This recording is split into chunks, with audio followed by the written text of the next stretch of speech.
Muito bem, hoje nós vamos falar de um tema bem interessante, que é a diferença entre inteligência artificial e inteligência humana. Você já se perguntou a respeito dessa diferença? Porque tem gente por aí, meu amigo, que parece que não entendeu, né, que existe um fenômeno que é o fenômeno humano e outro fenômeno que é o fenômeno ferramental construído pelo próprio humano. E que tudo isso está embasado na ideia e na capacidade que o homem tem de ter consciência de si mesmo, ou a chamada mesmidade. Isso a inteligência artificial não tem. Como eu sempre digo por aí, a inteligência artificial é como uma subjetividade morta. Mas aí você pergunta, mas para estar morta ela tinha que estar viva. Então, coloquemos aqui morto entre aspas, tá? Não tem subjetividade. E mais do que isso, é uma capacidade algorítmica mimética. Ou seja, ela imita aquilo que foi já dado e construído, digamos assim, pelo próprio ser humano. E para explicar melhor essas diferenças e como a inteligência artificial consegue aprender, ainda que ela mesma não tenha consciência ou conhecimento, porque é até estranho dizer, mas a IA não tem conhecimento, mas ela digitou para mim um texto inteiro aqui, ela escreveu uma redação, escreveu até uma ficção para mim no chat do OpenAI. Ok, só que para que ela tenha conhecimento, ela tem que antes ter consciência de si mesma. Sabe aqueles princípios da epistemologia? Ou consideremos aqui os fundamentos epistemológicos, que já é um tema bem complicado aí, dado o desafio cético a qualquer tipo de conhecimento, se diga desafio cético pirrônico. Para quem quiser entender melhor isso, é só assistir ao meu vídeo ou podcast sobre ceticismo pirrônico, que é o ceticismo da antiguidade, que apesar de todas as suas aporias, representa um desafio à ciência como tal, ou como a concebemos hoje, atualmente. Bom, a grande realidade é que a epistemologia nos fala da necessidade mesma de fundamentos. Mas quais são esses fundamentos?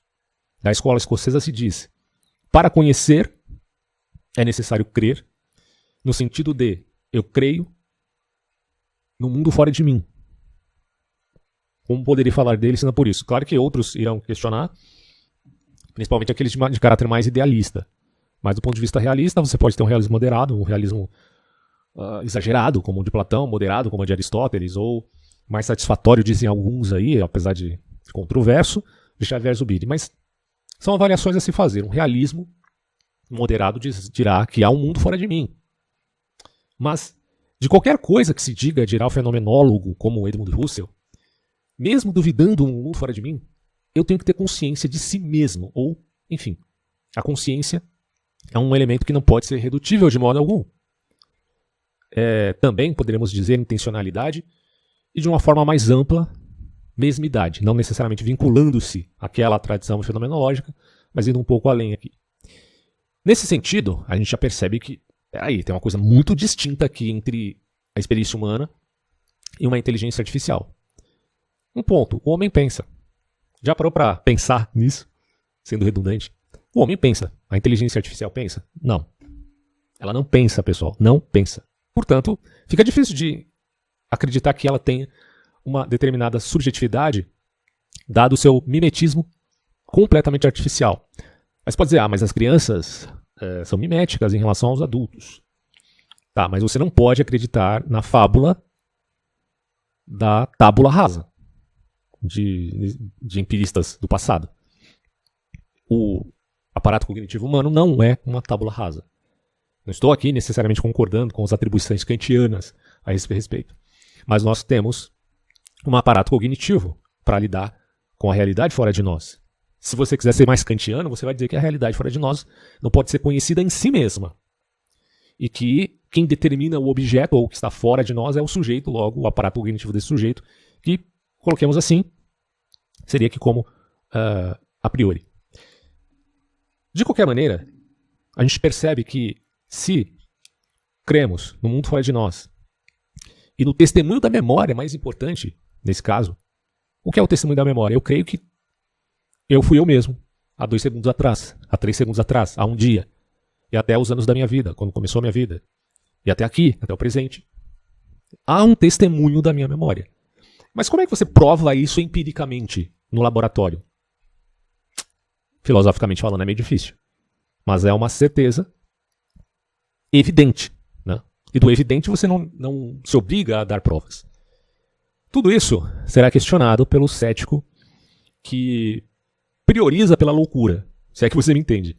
Mas, do ponto de vista do mínimo bom senso, mesmo a ciência querendo transcender esse senso comum do ser humano, é a base do conhecimento, o próprio senso comum, dirá a escola escocesa, do Thomas Reid e a turma toda, né? A grande realidade, pessoal, é que o fenômeno humano é uma coisa, e a inteligência artificial se diz artificial justamente porque tem outro fenômeno. Isso implica de você não cair na falácia entre parecido e parentesco. Isso acontece muito na biologia, para quem não sabe essa falácia. O homem parece, o ser humano, né, em geral, parece com o macaco, logo o ser humano tem uma familiaridade, um parentesco com o macaco. Bom, não necessariamente. Esteticamente pode haver semelhanças, mas o semelhante não é igual. Né? Mas essa é outra história. Só estou colocando aqui para você não achar que só porque a inteligência artificial mimeticamente se parece, em termos de linguagem, com a linguagem humana, significa agora que ela tem a mesma capacidade cognitiva, entenda-se, consciência de si mesmo que tem o ser humano. Não tem. São coisas completamente diferentes. Estamos falando aqui de um algoritmo que aprende, é uma coisa. Falamos aqui de uma criança que cresce, desenvolve, amadurece, é outra coisa completamente diferente. Agora, no materialismo atroz que nós vemos no mundo hoje, essas coisas acabam se confundindo, porque as pessoas perderam completamente o discernimento, e justamente pela facilidade que ela tem de buscar acúmulo de informação. Você veja aqui uma diferença que também é muito importante. Acúmulo de informação não é sabedoria. São coisas completamente diferentes. O como lidar com as informações que chegam a você é praxe da sabedoria. Mas o fato de você se acumular de muitas e muitas informações e tal, bom, isso representa apenas um exercício cognitivo que pode se perder por conta da incapacidade de focar naquilo que realmente importa, que é o seu ponto investigativo, aquilo que realmente te atrai para que você venha se aprofundar e entender. Então, podemos dizer que a inteligência artificial computa dados massivos? Sim. Mas ela conhece? Não. Mas ela entende o que conhece? Menos ainda. Eu preparei um texto, inclusive, para resumir tudo isso que eu estou dizendo aqui, que talvez fique mais fácil, até do ponto de vista de concatenar as ideias e não se perder em tanto diletantismo. Então eu escrevi o seguinte, ó. O nome do texto é Eis a IA, Inteligência Artificial. O entusiasmo que hoje vemos a respeito da inteligência artificial denota muitos espíritos. Espíritos em sentido de disposição mental. Uns são como o alienista de Machado de Assis, entusiasmados demais com a suposta razão pura da calculadora de letras. Não que o Simão Bacamarte, personagem do Machado de Assis em O Alienista é aquele que trata dos alienados, ou seja, o psiquiatra daquela época, ele tivesse alguma apreensão sobre essas temáticas atuais. Por exemplo, da inteligência artificial, não é isso. Mas é porque ele era um cientificista. Havendo uma distinção entre ciência e cientificismo, já te informando sobre isso, que o cientificismo significa aquela crença do homem da ciência de que ele pode explicar tudo por aquele único método. Isso é cientificismo. É óbvio que isso é um absurdo. Foi muito combatido, principalmente na segunda metade do século XX. Para quem não conhece história, conheça. Porque é muito importante esse momento de se criticar o positivismo lógico e de se criticar essa postura cientificista. Porque, infelizmente, ela ainda existe, espalhadas pelas pessoas imaturas e neófitas que a gente tem na internet, principalmente nas redes sociais. Tá? Mas o que acontece? O alienista era um tipo de cientificista. Ele prende um monte de gente, ou vamos colocar assim, ele coloca aquelas pessoas no manicômio, na Casa Verde, chamada Casa Verde, porque acredita que elas estão loucas, mas elas não são loucas, só tem um comportamento diferente, às vezes, que chama a atenção dele, ele já acha que é loucura. Mais de 70% das pessoas são presas e isso gera uma revolta em Itaguaí, a cidade. De tudo que acontece, ele chega, enfim, à conclusão de que deve-se pensar num novo método. Nem todo mundo é louco, há revoltas, muita gente até morreu na revolta, né, que tiveram contra a estatal Casa Verde. E há necessidade de se pensar, portanto, que a loucura pode ser, na verdade, o oposto. Ora, se mais de 70% da cidade eu a dê por loucos, então pode ser que o louco seja, na verdade, a minoria, não a maioria. A maioria é assim porque é e pronto, acabou. E essa minoria que é louca por quê? Por comportamentos de qualidade. Pela confusão que ele faz entre quantidade e qualidade, inclusive. Bom, e aí ele prende cerca de 20% da população que tem comportamentos do tipo moral ou do tipo de capacidades sobressalentes. E aí, isso gera um outro problema. E diante da índole e da tendência reducionista que ele tem da vida por ser um cientificista, ele chegará à conclusão que ele mesmo é a única razão pura e, portanto, o único louco, dando spoiler aqui sobre o livro, que é bem antigo, né? Pelo amor de Deus, vocês não querem spoiler do livro. Né? Porque já tem, enfim, um século aí. Ele chega à conclusão que ele é o louco. Ele é o louco. E acaba morrendo, inclusive, na própria Casa Verde que ele instituiu. Bom, essa é a métrica do cientificismo. E essa loucura está espalhada por aqueles que acreditam que a IA seja uma representação máxima da inteligência superior à humanidade. Puta merda. É uma ignorância filosófica em um nível assim inimaginável. Daí o meu pessimismo a respeito da inteligência humana, inclusive, né, sendo aqui um tanto contraditório. Aí eu coloco aqui no texto, né? Só repetindo essa parte. Uns são como alienista de Machado de Assis, entusiasmados demais com a suposta razão pura da calculadora de letras. É uma calculadora de letras. Vou explicar melhor esse ponto, tá? Porque muita gente questiona, não é calculadora coisa nenhuma. Vamos lá, calma. Outros mais líricos não podem conceber qualidade nas obras da máquina, pois o que ela de fato produz de modo deficitário se relativo ao espírito humano.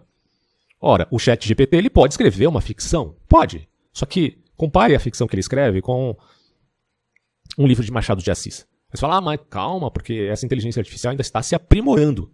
Ok, vamos ver até onde ela chega, né, nesse sentido.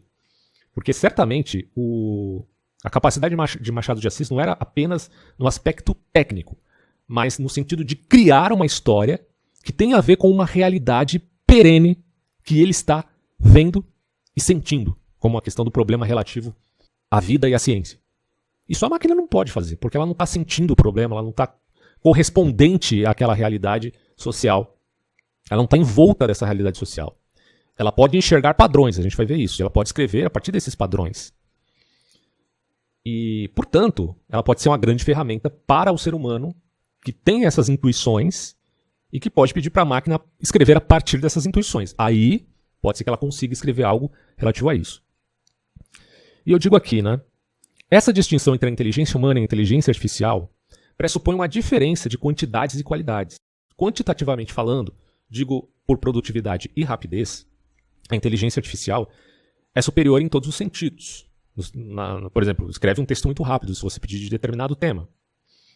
Ou então, você pedir para ela fazer uma obra de arte. No MyJournal, você pode fazer... Você coloca o prompt e ela vai produzir uma imagem que você deseja, uma imagem única. Isso pode acontecer, não tem problema. E ela tem essa superioridade no sentido de produção. Aí eu coloco aqui, mas essa superioridade não implica capacidade mínima de integração, já que lhe falta, dentre outras coisas, a percepção que unifica percepções. Eu não sei se o conceito aqui estaria muito correto, né? Percepção que unifica percepções, mas eu poderia colocar um senso, um senso que é do aparato humano que unifica percepções. Não há nela, na inteligência artificial, consciência ou aquele horizonte de simultaneidade que existe no ser humano. E, portanto, o puro lógico que apela aos meros padrões, eu coloco entre aspas puro lógico, mas é porque ela é pura linguagem, né? E apela aos padrões, é profundamente mimético ao próprio espírito humano. Daí podemos nos perguntar como que uma inteligência artificial que imita o espírito humano poderia ser melhor que o original. Criado nas raízes ontológicas. Aí eu não estou querendo dizer que sempre a cópia será pior que o original. Isso não parece ser verídico em todos os casos. Não posso universalizar isso. Só que estou falando em termos de categoria. O homem está na categoria de um ser ontológico. E a IA está na categoria de um ser meramente lógico do mundo da virtualidade. São coisas bem diferentes. Bem diferentes. Aí eu digo assim, a bem da verdade, fora o homem a inventar as máquinas de calcular. Elas são rápidas e superam a maioria deles nessa tarefa, de fazer cálculos matemáticos. Mas há de se dizer que a própria matemática não é fruto da artificialidade programada. É antes uma linguagem do espírito humano frente à realidade, em via de descrevê-la virtualmente. E a programação depende da matemática e não o contrário, ok? Assim posto, a inteligência artificial é um ente lógico e programático, mas o homem é um ente ontológico, ser da realidade. Justamente por isso, pode ele sentir e justamente por isso cria ele as ferramentas. Há um caráter binário na inteligência artificial, diferente do ser humano. Mas, ainda assim, ela pode formular por padrões o próprio espírito humano, ou imitar, digo. Embora Sartre, o filósofo francês, tenha errado em constatar que o homem seja coisificado, se atribui a este caráter teleológico ou, enfim, de finalidade, para quem quiser entender isso, assista meu vídeo onde eu falo sobre Calbart, Tomás de Aquino e Sartre. Eu explico por que o Sartre erra nesse quesito de negar o aspecto teleológico à luz de achar que o homem é coisificado uma vez que ele é criado por Deus. Há um erro aí, sartriano, no sentido de um exagerado antropomorfismo da divindade, ainda que ele fosse ateu. Mas a grande realidade é que Sartre acerta em dizer que o homem não é coisa, como coisas são os instrumentos que criamos. Isso ele acerta. Pelo menos se a ênfase for essa, podemos dizer, é correto falar assim. Se é isso que ele realmente quis dizer. A inteligência artificial é, pois, uma coisa não perfeita, mas muito bem feita. Porém, não pertence à categoria ontológica dos seres humanos, assim como os seres humanos não pertencem à categoria divina de Deus. Dito isto, o que a maioria dos especialistas em IA concorda ou concordariam, menos aqueles afoitos por sofrerem de grande déficit filosófico cognitivo, porque o filósofo trata com a diferença, a distinção de conceitos, né, que isso é praxe da filosofia.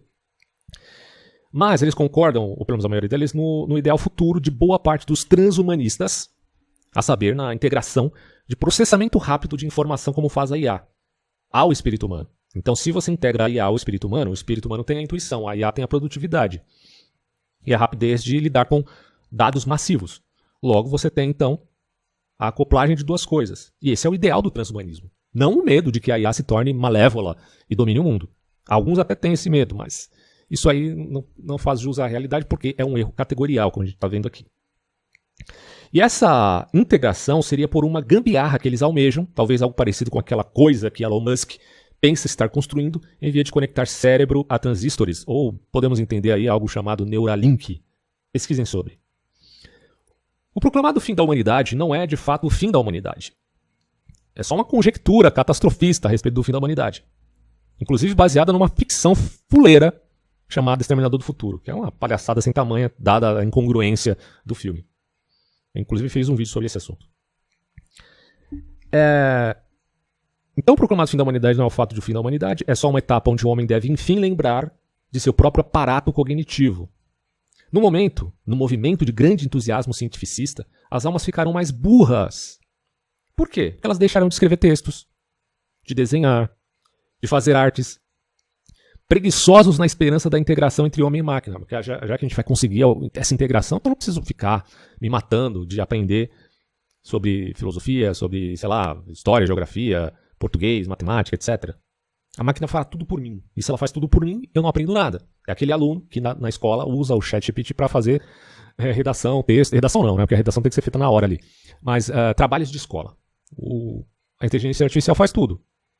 Entrega professor, ok. Apesar que a inteligência artificial erra bastante, viu? Nas minhas discussões com o ChatGPT aqui em filosofia, meu Deus, tem muitos erros. E a própria empresa, OpenAI, menciona isso, né? Pode acontecer erros, mesmo com um treinamento que é realizado para o aperfeiçoamento dessa inteligência artificial. E a gente vai ver como que ela se aperfeiçoa, inclusive. Bom, eu digo assim, pequenas amêndoas substituirão o cérebro do homem tecnológico. Este cria coisas tão incríveis em sua capacidade de programação, mas com isso perde a alma pela incompetência filosófica de compreender a distinção dessas coisas, tá? Da subjetividade morta da coisa, entre aspas, morta entre aspas, se diz de uma coisa que na verdade nunca foi viva, e da vida do homem se diz da vida que não é mera biologia, mas enteléquia. Quem quiser entender esse conceito, assista o meu último vídeo sobre Aristóteles, que está no canal, no YouTube. E também em podcast. E é dessas sutilezas que boa parte da humanidade se afasta, na prerrogativa quantificadora de atroz materialismo. Porque se tudo é matéria, então supõe-se que a inteligência artificial uma hora alcançará consciência. Apesar que dizer que a inteligência artificial alcançará algum dia a consciência, se isso vier a acontecer, não necessariamente provaria o materialismo, tá?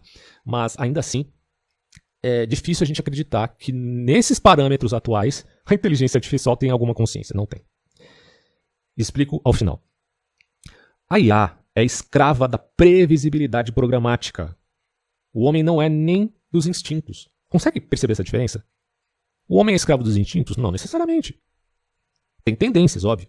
Mas a IA é escrava da previsibilidade programática. Ah, mas ela não aprende por reforço? Por erro e acerto? Calma lá.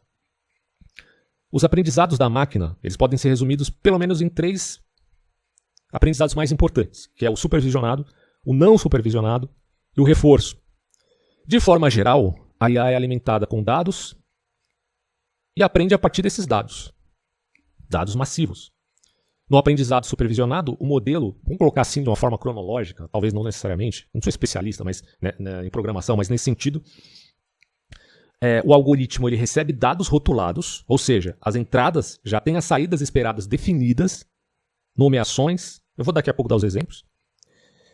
Diferentemente da segunda etapa, consideremos assim, que é o aprendizado não supervisionado, onde o modelo é alimentado com dados não rotulados, não nomeados, e precisa encontrar padrões ou estruturas por conta própria.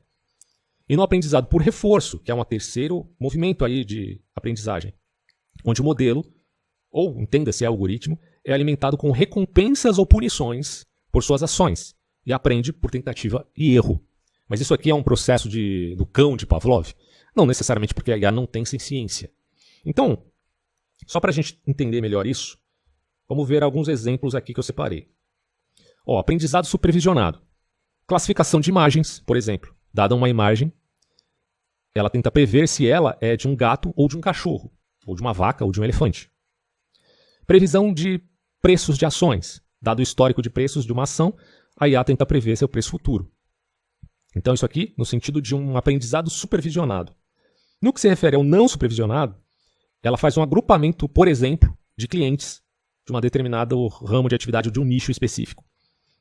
Ela agrupa clientes semelhantes em segmentos com base em seus hábitos de compra. Portanto, é óbvio que a IA ela está em amplo funcionamento na internet, que ela vai saber quais são os seus hábitos de consumo para poder pontualmente fazer um marketing que seja mais específico. E, portanto, vai ter mais resultados. E do reforço? Bom, você pode imaginar aqui, por exemplo, jogos de videogame. O modelo aprende a jogar um jogo por meio de tentativa e erro e recebendo pontuação como recompensa ou punição.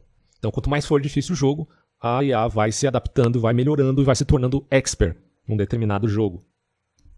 Uma outra capacidade que a IA pode aprender também, por reforço, é condução autônoma de carros, aquela ideia do piloto automático. O modelo aprende a dirigir um carro virtual por meio de tentativa e erro e recebendo recompensas ou punições por suas ações, como mantê-lo na pista ou evitar colisões. E daí é óbvio que isso pode se transferir àquela utopia, será que é utopia? Não sei se é utopia mesmo, mas aquela idealização de uma cidade inteligente, totalmente automatizada, que é uma coisa pensada pela quarta revolução industrial. Se é que a gente vai chegar até lá, não estamos tão longe assim, dado o progresso da inteligência artificial, né? Bom, mas o que acontece aqui? Vale lembrar que esses tipos de aprendizado são complementares e não excludentes. E muitas vezes é possível combiná-los para obter um resultado ainda melhor. E na verdade existe essa combinação, por certo. Além disso, existem outros tipos de aprendizado, como aprendizado por transferência, mas esses que eu citei agora são os principais. A finalidade da inteligência artificial é, portanto, ampla e varia de acordo com o contexto de aplicação. Algumas das principais finalidades dela, como eu já disse aqui, a questão de enxergar padrões e de fazer previsões, mas também de classificação, agrupamento, processo de linguagem. Eu separei alguns aqui para a gente entender melhor. O que eu quero dizer por classificação? Ora, o objetivo dela será classificar dados em categorias pré-definidas, como, por exemplo, classificar imagens de elefantes e de rinocerontes, ver as diferenças no formato e, a partir daí, entender as diferenças. Mas aí é aquela questão, né? A confusão entre parecido e parentesco pode ser algo que a IA não consiga distinguir com clareza. Isso é um problema. É um grande problema para a IA. Previsão. Bom, a inteligência artificial é usada para prever resultados futuros, como a gente já viu, a partir de dados históricos, como prever o resultado financeiro de uma empresa. Mas veja bem, sabemos que o universo tem determinações, mas tem um caráter também de incerteza. O princípio da incerteza de Heisenberg, por exemplo, né? Para falar do fundamento aqui dessa ideia. Então é óbvio que a ideia de previsibilidade da inteligência artificial é em caráter probabilístico. Beleza? Não é no sentido de uma previsão perfeita que a IA possa fazer a respeito das coisas. Isso é ridículo pensar. Agrupamento. A inteligência artificial é usada para agrupar dados semelhantes em clusters, como agrupar clientes com preferências semelhantes. Aí entra um marketing digital muito forte. Detecção de padrões. A inteligência artificial é usada para identificar padrões e tendências em dados, como detectar fraudes em transações financeiras, por exemplo. É uma ferramenta excepcional nesse sentido. Processamento de linguagem natural. Você já ouviu falar daquela coisa dos chatbots? Pois é. A inteligência artificial é usada para processar e compreender a linguagem humana. Isso é interessante, mas tudo no caráter do mimetismo. Dito isso, pessoal, é possível estabelecer diferenças claras entre a aprendizagem da IA e a aprendizagem humana. Então, quando você fala de base de dados, ora, a aprendizagem da IA é baseada em dados. Só que a aprendizagem humana não. É completamente diferente. A aprendizagem humana é baseada na combinação de... Se quiser falar dados, fale, mas fale no sentido sensorial de experiências definidas em sentido ontológico. Tanto por percepção, quanto no aspecto até mesmo emocional. Rapidez. A aprendizagem da IA pode ser muito rápida, porque os algoritmos são capazes de processar grandes quantidades de dados em segundos. O ser humano não é um mero algoritmo, não é um algoritmo propriamente dito, como querem fazer pensar determinadas mentes bolorentas por aí. Conhecimento prévio. A aprendizagem da IA não requer conhecimento prévio, enquanto que a aprendizagem humana se baseia no conhecimento adquirido anteriormente. Por quê? Porque a IA, na verdade, não conhece nada. Porque para ela conhecer, ela precisa ter a capacidade de entender que ela é um agente diferente do mundo. Ou seja, ter uma subjetividade. Ela não tem isso. Ela expõe conhecimento, como o livro. Ora, o livro conhece? Não. O livro é só a descrição de conhecimento. Adaptabilidade. A aprendizagem da IA pode ser facilmente adaptada a novos conjuntos de dados. Então, isso o livro não faz, mas a IA tem essa capacidade de adaptar novos conjuntos de dados, enquanto que a aprendizagem humana pode ser mais difícil de mudar, mas não necessariamente, né? Comportamento. A aprendizagem da inteligência artificial é baseada em regras definidas e não pode ser influenciada por emoções ou julgamentos subjetivos. Daí por que ela deve ser usada, por exemplo, em direito. Com certeza, né, cara? No aspecto da jurisprudência, muitos buscam isso aqui, a imparcialidade. Só que é aí que está o hiato que há entre lógico e ontológico, pode gerar muitas dificuldades nesse sentido, porque quando se fala de jurisprudência, cada caso é um caso, tá? Não existe a lei, por mais específica que seja, que consiga lidar com todas as conjunturas contextuais de casos relativos aí a demandas humanas. E aí eu digo aqui, né, que a aprendizagem humana é influenciada por uma gama de fatores emocionais, sociais e também um aspecto da relação sintética dessas coisas, quanto à ideia de sentimentos superiores, quando o homem, por razão, em sentindo emoção, consegue refletir as próprias emoções e transformá-las em sentimentos superiores. Isso a IA não vai fazer. Ela só é programada para tal. Bom, essas são apenas algumas das distinções, certamente existem outras que a gente possa pensar aqui, mas é importante lembrar que a inteligência artificial é uma imitação da inteligência humana e está longe de se igualar à complexidade da capacidade do aparato cognitivo do próprio ser humano. E aí se estabelece a maior diferença se comparada à inteligência artificial à da humanidade. A IA não pode transcender sua própria programação, apenas circula nos tipos de aprendizados aprendidos por ela.